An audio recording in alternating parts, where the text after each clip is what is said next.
We are now going into chapter 5 of the second book, Chamber of Secrets. And chapter 5 is called The Whomping Willow. Erica, new characters. Yeah. This is a particularly fun one. Yeah. Okay. So there are some random characters that kind of pass by.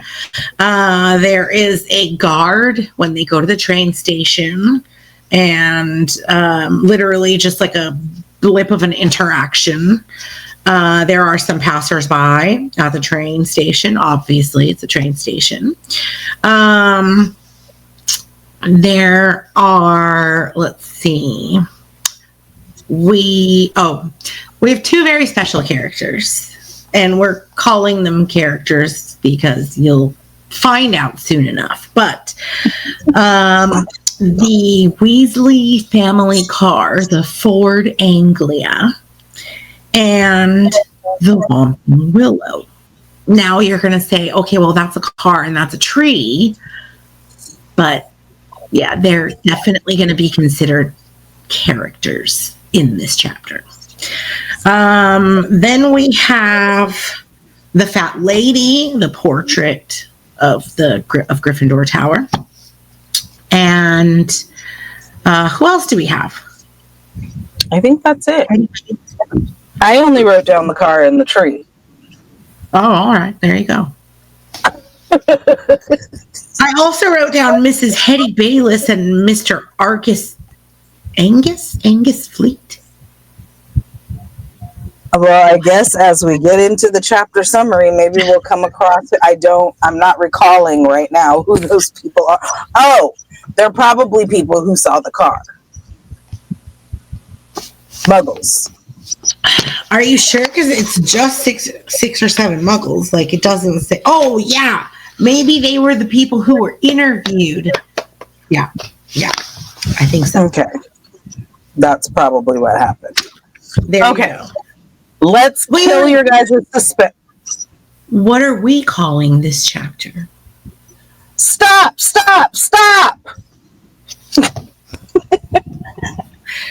Or, well, we're going to get into book versus movies later, but stop. Yeah, well, you know I'm a book snob, so.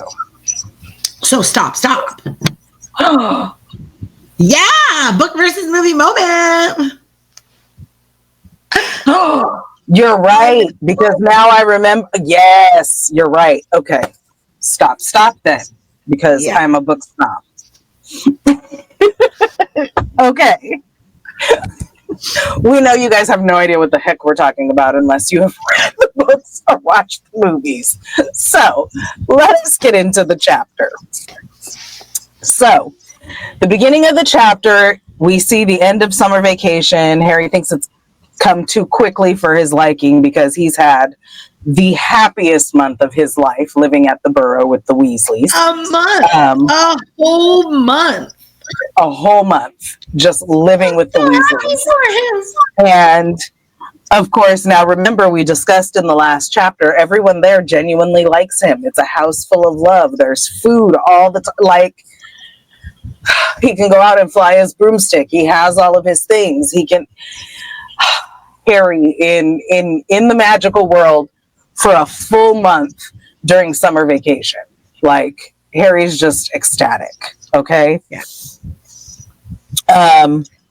So ecstatic, he's jealous of Ron. Yeah, I was just looking at that part. He's jealous of Ron because when he goes back at the end of the school term, he gets the Dursleys. But Ron gets to come home to this, and they've missed him, and they love on him, and they, he's home with all these people who love him, and there's magic in the house. On the last evening, Mrs. Weasley made sure to make all of Harry's favorite foods before she sends them off. With Harry's favorite dessert, a treacle tart. A treacle pudding, actually.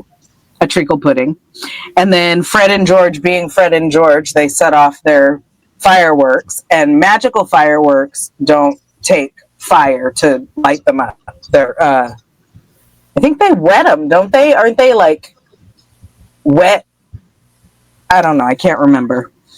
Because right here, they just call them filibusters. I think they explained it previously. Anyway, Fred and George, being Fred and George, set off magical fireworks, and they fill the kitchen with red and blue stars that bounce from the ceiling to the wall, and then everybody has another mug of hot chocolate, and then they go off to bed. Everybody's happy and ready to get up and get ready in the morning. But alas. Can we just say that the fireworks show lasts 30 minutes? like that's how long the fireworks last. It's not like done. In the kitchen, no less. Bouncing off the walls.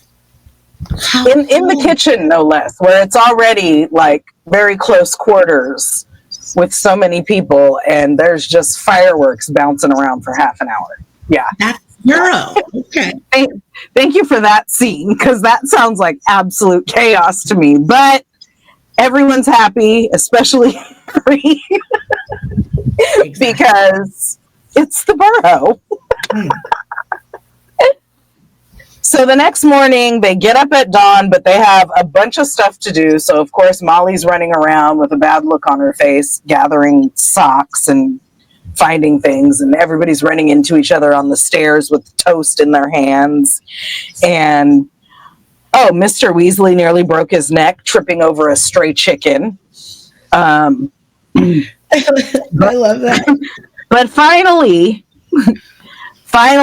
somehow they all get ready to go, and then Harry's like, how are 8 people, 6 trunks, 2 owls, and a rat gonna fit in this car? Magic. Exactly. It's always the magic. So once they get into the car, Harry realizes that Mr. Weasley has put an expansion charm on the car, whispers to him, please don't tell Molly. And they all climb into the car, and the front seat is Mr. and Mrs. Weasley with Ginny in the middle with kind of a bench seating. And in the back seat, you got Fred, George, Percy, Ron, and Harry, all very comfortable side by side, chilling in the back of the car so that they can, and all 6 trunks very easily fit into the trunk somehow. So, yeah. Like there wasn't, he definitely put what is it called? An engorgement charm? No. Expansion charm, I think. An extension charm. I don't know. It doesn't say in this chapter. We find out the actual name. It says, he whispered to Harry, not a word to Molly, he whispered to Harry as he opened the trunk and showed him how it had been magically expanded. Yeah. So that the luggage fit easily. Yeah. I'm trying to remember back to other books in the future. Extension charm, isn't it? Undetectable extension charm. That might be it. I think so. Because I know of another item. Yes, I think that might be it. Undetectable extension charm. Which we'll definitely get more detail on later. Yeah. But the funny part about that is, as they all climb in and all that, Mrs. Weasley kind of looks and sees the boys all seated comfortably, and they're all, everybody's in, and she says, Muggles do know more than we give them credit for, don't they?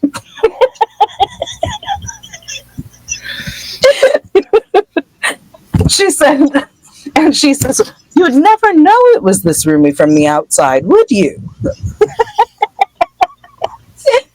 So they drive off. And Harry's like, oh, man, I wonder when I'm going to see the Burrow again. But it only takes a few minutes because Fred forgot something. And then they come back again because George forgot something. And then they come back again because Ginny shrieks that she forgot her diary. And then finally, by the time they actually get on the road. Wait, did Ron forget something too? No, 3 times. 3 times. So even though they started out early and were all set to go, they came back 3 times, ended up running late.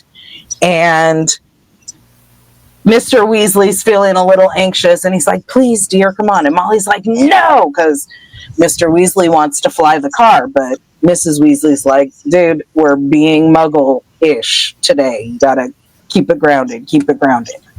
Yeah. And then he's like, but I installed an invisibility booster. And she's like, no, I told you no. Not in broad daylight. And so when they finally get to King's Cross Station, it's 11:15. And they woke up at dawn. Dude. But can you imagine having to get 6 kids together to go away for months? Because they won't be home again until at the earliest December. So it's September 1st. Me and the way that I work, I can't be having that. Yeah, that's why you don't have 6 kids. My bags are down. Those furry kids, their bags are ready the night before. But this is 6 human kids of varying degree, and her youngest, her only daughter, is going for the first time. So it's just... I can't with chaos. There's a lot of extenuating circumstances. But so in my head, all the trunks are downstairs. Whether they're open or not, all of the trunks are downstairs. There's no need to just get them in the car the next morning. Just throw your amenities in there, because that's always the last thing to go, because you need your, toothbrush and your deodorant, et cetera, right? So, of course, I understand that in the morning you need to pack your, essentials. But if you have all your stuff downstairs the night before and the room looks empty, it's much easier to see when you've forgotten something. Mm-hmm. But that's just my... Have you met Fred and George and Ron and Harry? Also, that's probably what Molly had in her mind, but 6 kids. Yeah, you gotta just give up. I'm sure Molly would have had a much better morning had that been the case. But have you met Fred and George and Ron and Harry? It literally says, hold on, I have to go back a page. It literally says, looking for spare socks and quills, colliding on the stairs, half dressed. Come on. The Weasley house is always chaos. I get that, but like I said, I'm sure Molly's plan was very similar to yours, which is why she was having a bad mood while she was getting everything together in the morning. Yeah. So when we finally get to King's Cross, it's 11:15. And if you know, the Hogwarts Express leaves at 11 o'clock on the dot. So they're rushing because they're running late. Mr. Weasley runs to get some trolleys while everyone's pulling their trunks out of the boot, I guess. I was going to say pulling the trunks out of the trunk, and that sounded weird, but out it of makes the sense. boot. But yeah.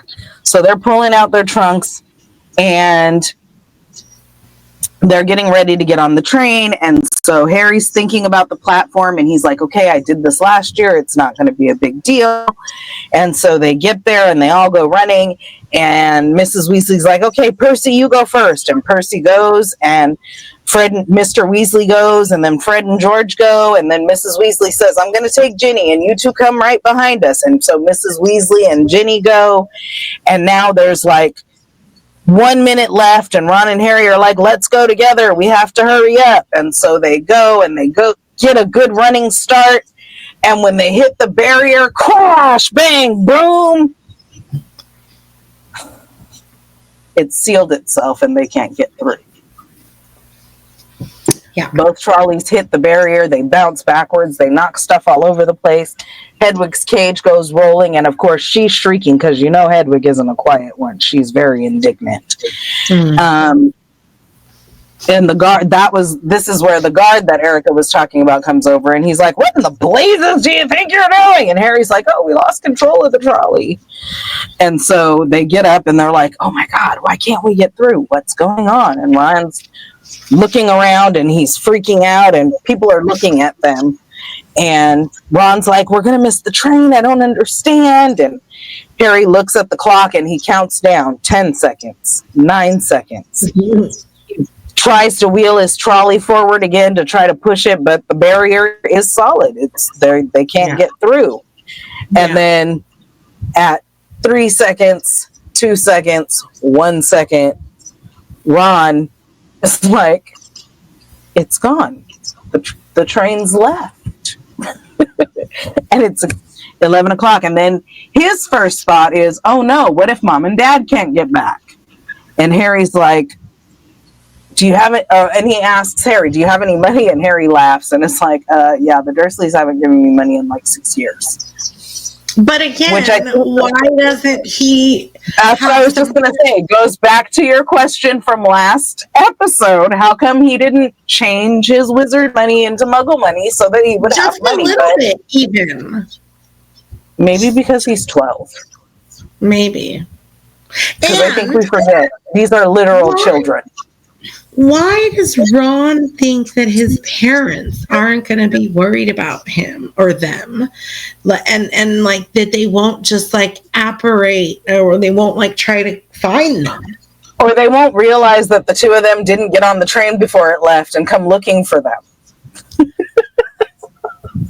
Yeah, all of that. And I have to revert back to because they're 12. I think as smart as they are, we forget that at the very core, they're 12. they're literal children. Yeah. In many instances, act like it as well. Hedwig's still shrieking. People are looking at them weird because they've now crashed the trolleys into the wall and stuff's flown everywhere. Yeah. So Harry looks around and he's like, let's go wait by the car. And that's when Ron's like, the car! And these two 12-year-olds, instead of just waiting for Ron's parents to come back, because inevitably they would have, because they know they're missing 2 children, because they know that they got 6 children out of the house this morning and only got 4 on the train. These 2 12-year-olds decide they're going to fly the car to school. And Harry's like, well, what about your parents? And Ron's like, yeah, they can apparate. They take the car because of us. They'll be able to get back home. No problem. Well, let's go over it again. What is apparate? Oh, yes. Apparate is where you disappear from one place and appear another. That's how fully grown adult wizards and witches will travel when they don't have children with them or whatever. So kids are not supposed to use magic outside of school. And you're not an adult until you're 17 and finished with school, and then you can use magic outside of school, but not until then. And so the Flu Network, when they traveled through the Flu Network, they did that because they had to take the kids. The kids have to travel with the kids can't apparate. Yeah. So when Harry hears that mom and dad, when Harry gets the reminder from Ron that mom and dad can apparate, he's totally down with this stupid idea. And these 2 decide, yeah, okay, let's fly the car to school. To fly the car to school. And then Harry's like, well, can you fly it? And Ron's like, yeah, of course I can. Let's go. We'll just follow the Hogwarts Express. Which is also impressive that as a 12-year-old, he can drive and fly a car. I mean, Fred and George are his older brothers. Yeah. And I feel like at some point they mention that Fred and George have stolen the car several times. A handful of other times as well. And so, being Fred and George's younger brother, they teach Ron some things. Because remember, he was able to also use the hairpin to pick Hedwig's lock on his cage. Because Fred and George passed the knowledge down to their little brother.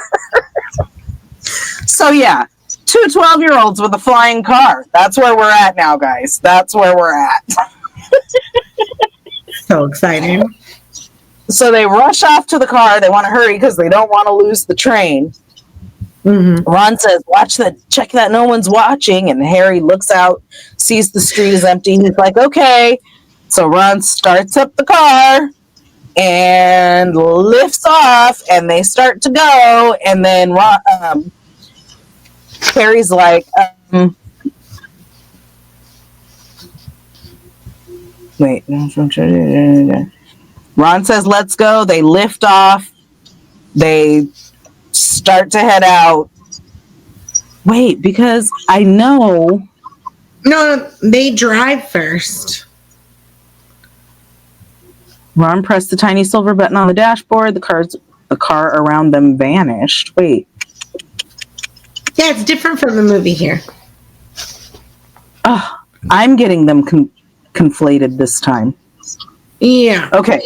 So before they even take off, Ron hits the invisibility booster so that they can do their thing.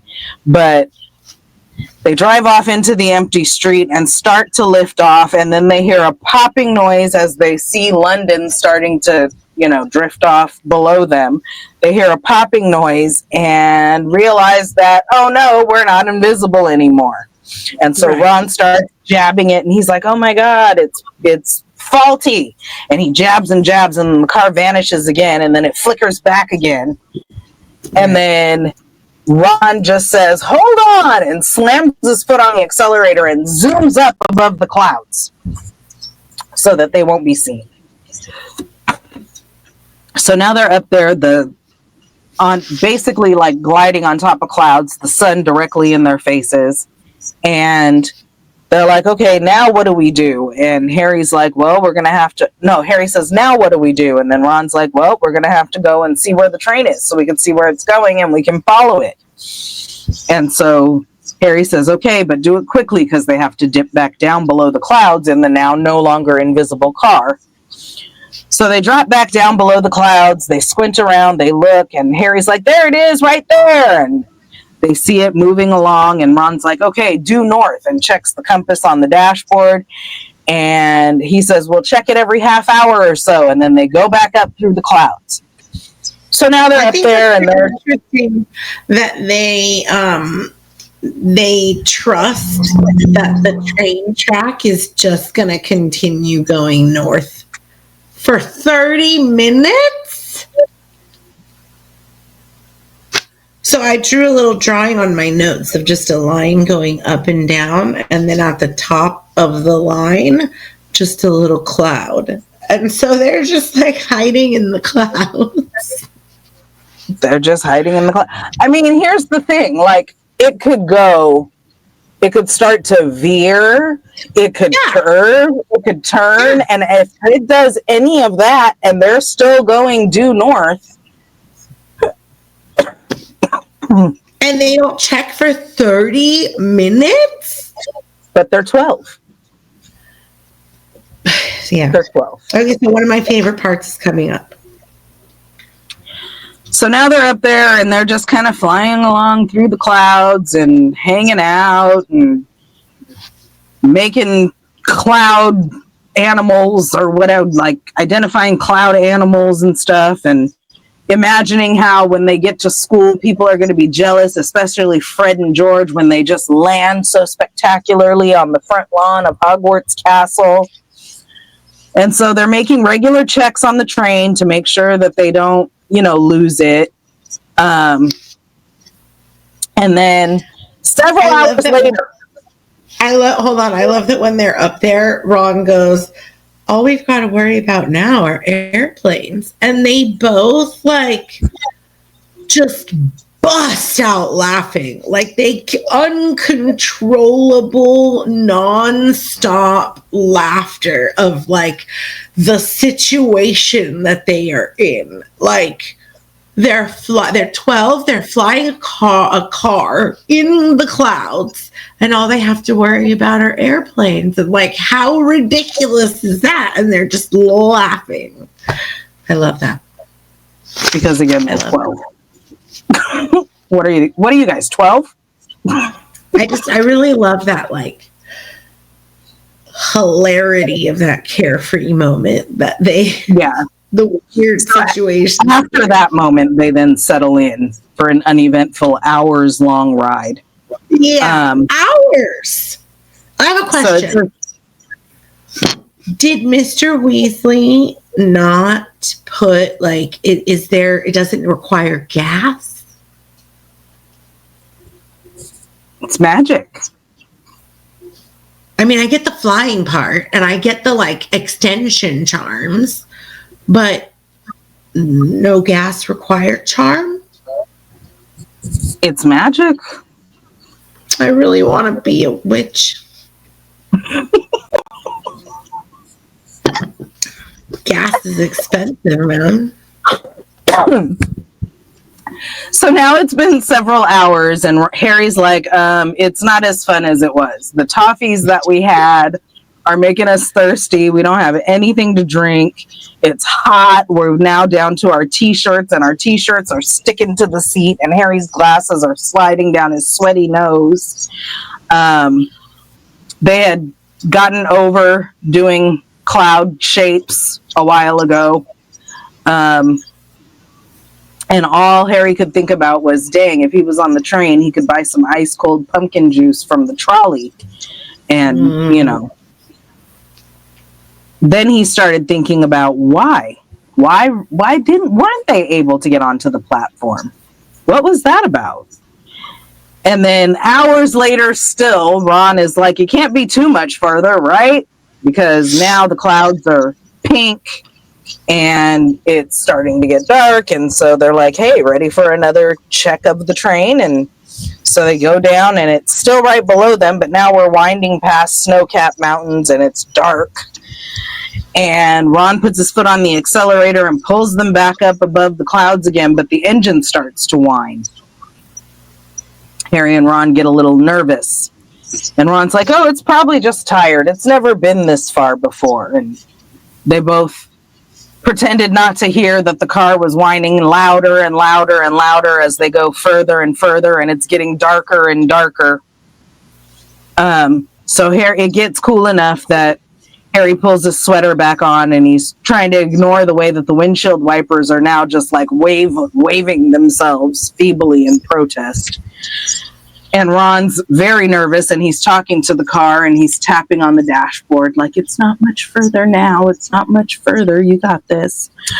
And so as they go down beneath the clouds to make sure one more time that they're looking for the train, they see the Hogwarts on the hill in the distance. And Harry's like, we're there, straight ahead.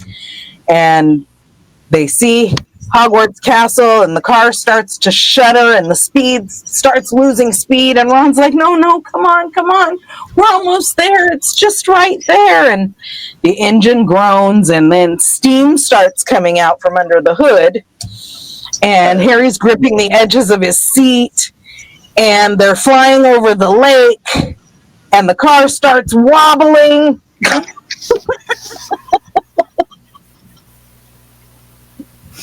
And Harry looks out the window, and all he sees is the water of the lake. And Ron's knuckles are white on the steering wheel, and the car's wobbling. And Ron's like, please, come on. And Ron puts his foot down.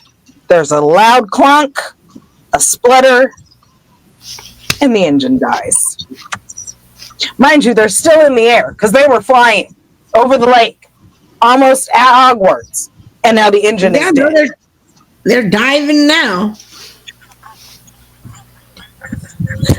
Ron says, uh-oh, and the nose of the car drops, and now they're just falling, gathering speed, heading straight for the solid castle wall. And Ron's like, no! And he spins the steering wheel, and they miss the wall by inches. The car goes into a great arc, and it soars over the greenhouses, and then the vegetable patch, and then out over the black lawns, losing altitude the whole entire time. This whole time, they're still flying, but they're dropping because the engine went dead. Ron lets go of the steering wheel completely, pulls his wand out of his pocket and says, stop, whacking it against the dashboard, but that doesn't work. They're still plummeting. The ground is flying straight toward them, and Harry yells, watch out for the tree! And then crunch! They crash into a very thick tree. And the car drops to the ground with a heavy jolt. And there's steam billowing out. And Hedwig is shrieking in terror. And there's a golf ball sized lump throbbing on Harry's head because he hit his head on the windshield. And Ron lets out a low groan. And Harry's like, oh no, are you okay? And Ron's like, my wand, look at my wand. And he holds up his wand and it's hanging by a thread, essentially. It says, dangling limply held on by a few splinters. Not even by a thread, like splinters holding the piece of it together. And Harry starts to say, I'm sure it'll be okay. But then at that moment, something hits the car. And on the side of the car, with the force of a charging bull, it says, and he lurches sideways into Ron as an equally heavy blow hits the roof of the car. And they're like, what is going on? What happened? And Ron gasps and stares through the windshield, and Harry looks just in time to see a branch the size of as thick as a python smash into the front windshield. Yep. The tree that they had hit is hitting them back. Yep. And the trunk's bent over double, and its gnarled bowels are pumped back. Bows, not bowels. I said bowels, but I meant bows. Oh, no. The tree has a bow. They're hitting this car over and over and over again as hard as they can. And Ron's like, oh my God! And the windshield's trembling, and the tree is hitting, and it seems like the roof is going to cave in, and Ron's like, run for it! And he throws his weight against the door, and he gets hit back into Harry's lap by another blow from the tree, and he's like, oh my God, we're done for it! And the ceiling's sagging, and then suddenly, the floor of the car starts vibrating again. The engine had restarted itself. And Harry yells, reverse! And the car shoots backwards, and the tree's still trying to get at them, almost ripping itself up by the roots. But it doesn't quite get them because... What you're saying is that the car heard Harry. It doesn't say Ron did anything. It says Harry yelled reverse, and the car shot backwards. Reverse. Yeah. He didn't even use his wand. He just shouted reverse, and the car shot. As if the car was unconscious, woke back up and was like, oh, hell, and backed up. Now you know why we made it a character, along with the tree. And so they get just out of reach, and Ron's like, that was close. Well done, car. And the car is done with them. The car has had enough. Yeah. And so the car throws the doors open, and Harry felt his seat tip sideways. So the car opens its doors, tips its seats, tumbles out Ron and Harry, and they're sprawled out on the ground.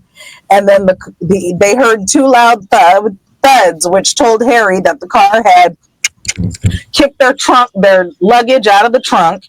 Hedwig's cage comes flying through the air. It burst open. She took off. She was like, I'm not doing this. She said, I am not doing this. I'm done with all of your shenanigans. It says, she rose out of it with an angry screech and sped off toward the castle without a backwards look. Yep. Hedwig said, you know what? This trip has been horrifying. I'm out. And then it says, dented, scratched, and steaming, the car rumbled off into the darkness, its rear lights blazing angrily. This is why the car becomes character. Yeah. It can drive itself. It's literally... The car said, you know what? It's showing emotion. Hedwig and the car said, you know what? I'm tired of you two. 12-year-olds getting me in trouble like this, denting me all over the place, getting me beat up by a tree. And Ron's like, wait, come back, Dad'll kill me. But the car did not come back.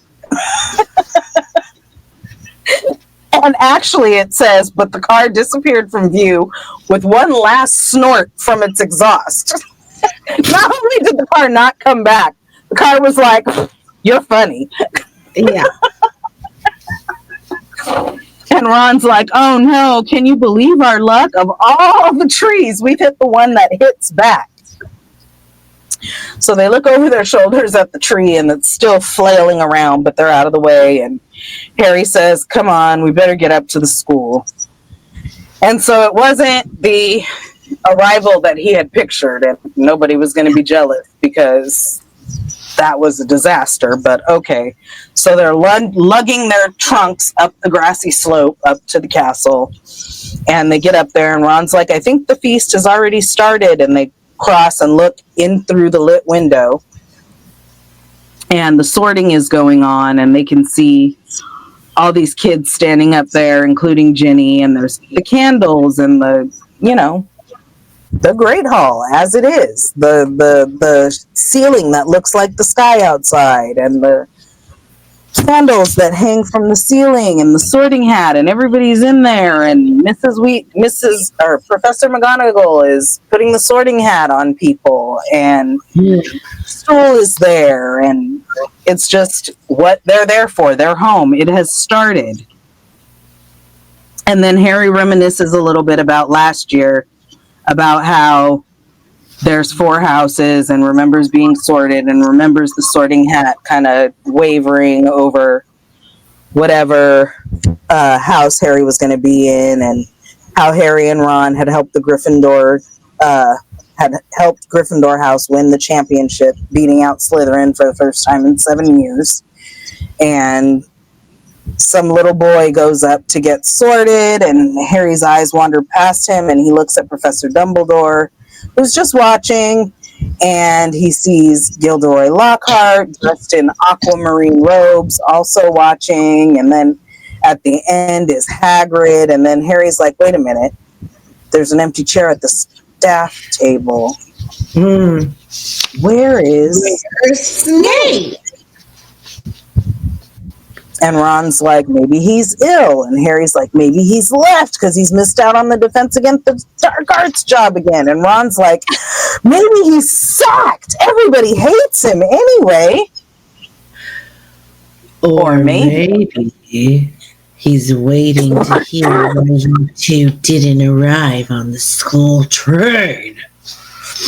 And they spin around, and there is Professor Snape. Be careful what you ask for, Harry. Be careful what you ask for.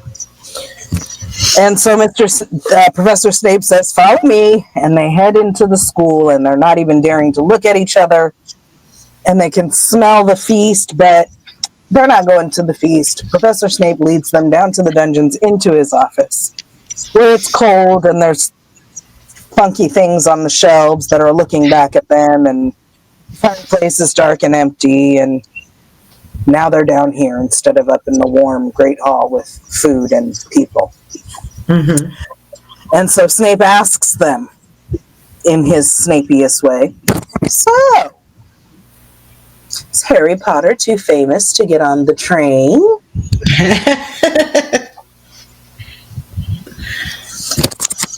Did you want to arrive with a bang? And they try to explain, no, sir, the barrier at King is silence. Snape says coldly, where is the car? And Ron gulps, and Harry gets a glimpse and thinks that it always feels like Snape can read minds. And then a moment later, he sees on the desk the Evening Prophet.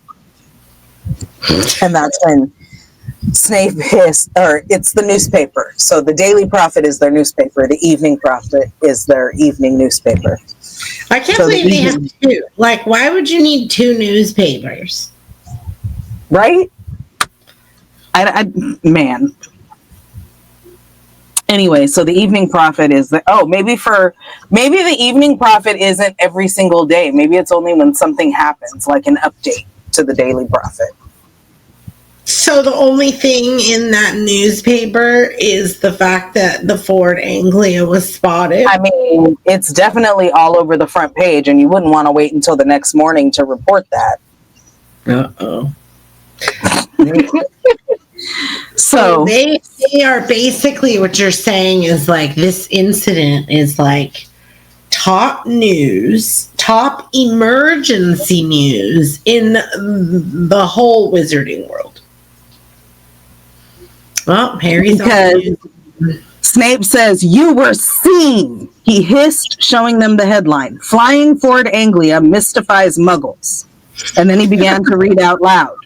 2 Muggles in London convinced they saw an old car flying over the post office tower. At noon in Norfolk, Mrs. Hetty Bayliss, Oh, yeah. There she is. she's one of the Muggles, while hanging out her washing, Mr. Angus Fleet of Peebles reported to police. 6 or 7 Muggles in all. "I believe your father works in the misuse of Muggle artifacts office," he said, looking at Ron and smiling nastily. Dear, his own son. Yeah. And Harry feels terrible because they didn't even think about the fact that Arthur had bewitched this car and worked for the Ministry of Magic, and them being seen could possibly put his job on the line. So now Harry feels totally guilty. Yeah. And then Snape goes on. Going back to, why wouldn't you just wait for your parents? Because they're 12. In that situation, I would have waited for my parents. Well, you were a smart kid. I mean, they're smart, but they're dumb. It's how they get through the whole series. They're kind of dumb. Dude, last year they fought a mountain troll, remember? Yeah. And then Snape says he noticed that there had been some considerable damage done to a very valuable Whomping Willow tree. And Ron's like, "Wait, that tree did more damage to us than we did." And Snape once again tells them to be silent. Yeah. And then he tells them how it's unfortunate that punishments are left up to the head of their house, so he doesn't get to punish them, but he's going to go ahead and go get the people who do have the power to punish them, and that they are to wait right there. And so they sit there and they're scared and they feel sick, and they know that Professor Snape's going to grab Professor McGonagall, who they love, but who you don't want to piss off. And she's fair, but she's very strict. So they're sitting there stewing for about 10 minutes before Snape returns with Professor McGonagall. And Harry realizes that even though he's seen her angry on several occasions before, he either forgot how thin her lips could go, or she's madder than she's ever been because her mouth is thinner than he's ever seen it before. Is it like one of these? Yeah. Yeah, very tight, very angry, very thin. She raises her wand as soon as she comes in the door, and Ron and Harry flinch, but she just starts up some flames in the fireplace and has them sit down, and then she asks them to explain. And so Ron tells the whole story and then says, "See, so we had no choice, Professor. We couldn't get on the train." To which Professor McGonagall replies, "Why didn't you send a letter by owl?" "I believe you have an owl," she says to Harry. And Harry gapes at her, and he's like, "Huh, he didn't even think of that." And realizes how obvious of a solution that would have been. And he says, "I didn't think," and Professor McGonagall says, "That is obvious." So obvious. And then there's a knock at the door, and Snape's looking super happy because in comes Professor Dumbledore. Oh no. And Harry's whole body goes numb because now Professor Dumbledore's here, and he's got a very grave look on his face. And there's a very long silence before Dumbledore very quietly and very calmly, as he tends to do, says, "Please explain why you did this." I love that so much, though. Like, I love the fact that Dumbledore is the way that he is. He's not going to jump to conclusions. He's not going to try to punish you right off the bat. He's going to sit there and listen to your side and try to make, like, some sort of connection or understanding as to, like, where you came from with your actions, like, why you did it. But just starting with listening, him and McGonagall both. Okay, tell me what happened. Tell me your side of this, because Snape wasn't trying to hear anything. He said silence. Yeah, like don't tell me, let me tell you. But he doesn't know the story. You're too famous to take the train. You messed up the tree. Yeah. Accusatory from the get-go. From jump, and does not want to hear anything they have to say. So Dumbledore says, please explain why you did this. And Harry thinks to himself, it would have been better if he had shouted, because the disappointment in Dumbledore's voice is just too much for Harry to bear.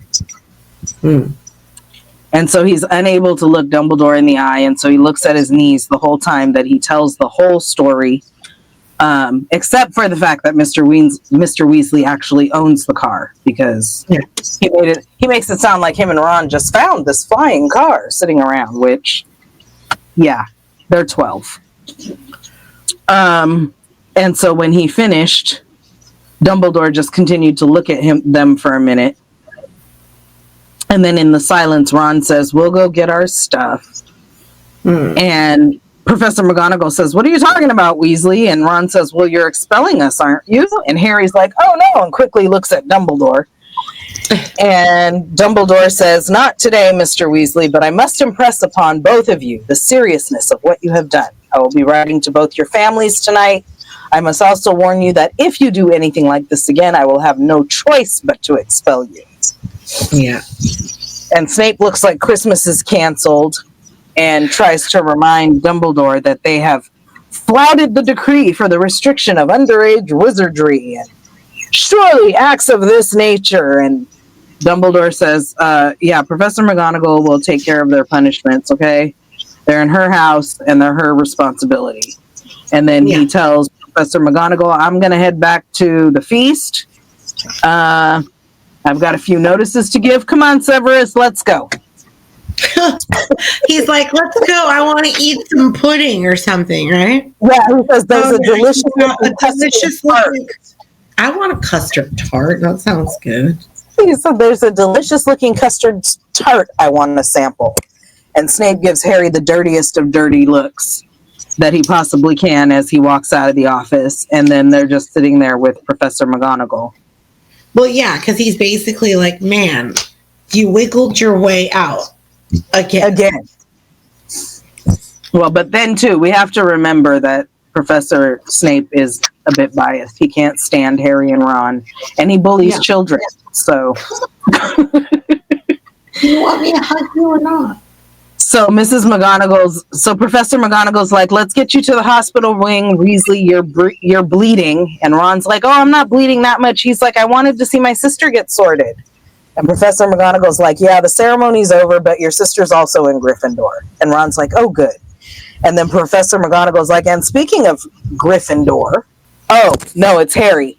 Harry says, and speaking of Gryffindor, Professor, when we took the car, term hadn't started yet, so Gryffindor shouldn't lose any points, right? And Professor McGonagall gives him a piercing look, and he thinks he sees the hint of a smile playing at her lips there. And her mouth looks a little bit less thin, and she agrees not to take any points from Gryffindor and tells them that they will both have a detention. Yeah. And all this is better than they could have ever expected, because they knew they were in big trouble, so they got off pretty good. And Harry don't care if Dumbledore writes to the Dursleys, because, okay. And so it turned out not to be too bad. And so Professor McGonagall raises her wand again, points at Snape's desk, and makes a large plate of sandwiches appear and 2 goblets with a jug of iced pumpkin juice, and says, you guys can eat here and then go straight to your dormitory. I have to get back to the feast. And so when the door closes, Ron lets out a long whistle and says, "Whew, I thought we'd had it." And he grabs a sandwich. And Harry's like, "Yeah, me too." And Ron's like, "Can you believe our luck? Fred and George must have flown that car 5 or 6 times, and no muggle ever saw them." That's where the handful. He's like, "Dude, Fred and George take the car out all the time." Yeah. Like, they do not at all see the severity of their actions. Like, and because their punishment, they got off so easy, they don't even, they're like, "Whew, wow, all right. Just skate by there."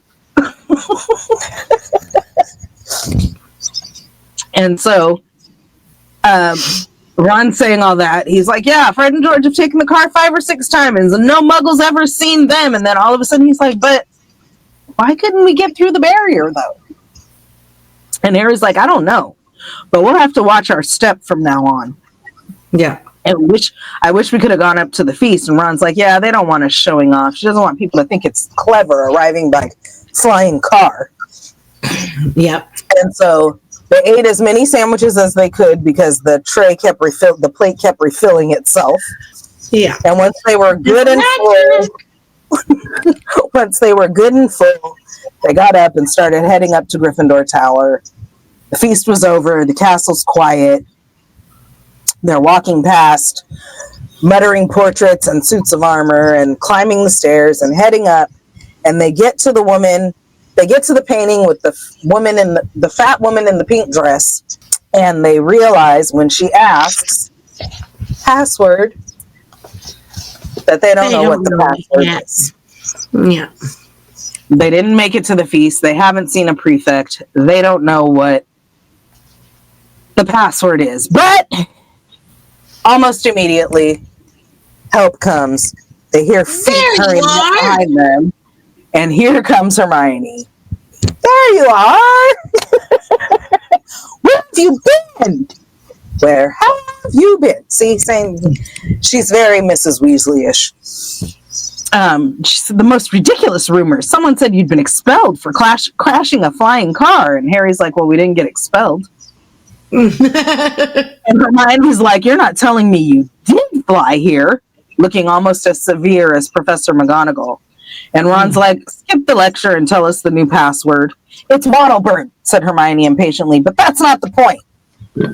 And then as the portrait swings open through the hole, all they hear is clapping and cheering, and everybody's in the Gryffindor common room cheering Ron and Harry. They pull them through and leave Hermione to scramble after them outside. And Lee Jordan's like, "Brilliant, expired, what an entrance, flying car into the Whomping Willow.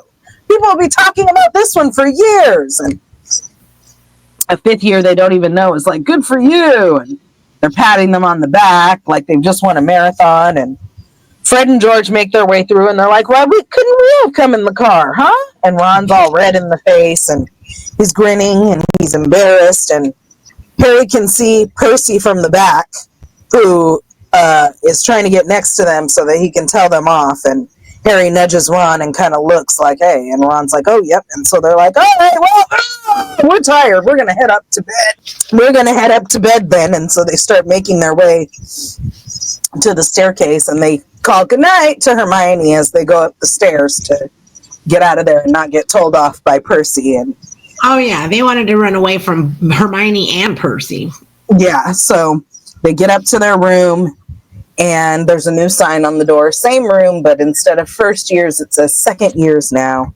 Yeah. And they go in and they're back in their same room and their trunks have been brought up and they grin guiltily at each other. And Ron says, "I know I shouldn't have enjoyed that or anything, but," and then the door flies open and Dean, Seamus, and Neville come in and they're like, "Unbelievable, cool, amazing." And Harry couldn't help it. He had to grin.